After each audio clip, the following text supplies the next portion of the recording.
ప్రశ్న: పరిసరాలలోని ఉద్దీపనలను అనుభవిస్తున్నప్పుడు లేదా తరువాత 1 లేదా 2 సెకండ్లు మాత్రమే గుర్తుండే చర్యను ఈ క్రింది వానిలో ఏమని పిలుస్తారు? బట్టి స్మృతి, స్వల్పకాలిక స్మృతి, దీర్ఘకాలిక స్మృతి, సంవేదన స్మృతి. సమాధానం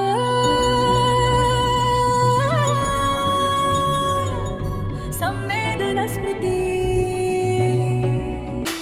వివరణ సంవేదన స్మృతిని తక్షణ స్మృతి, జ్ఞానేంద్రియ స్మృతి, ఇంద్రియ చాలక స్మృతి అని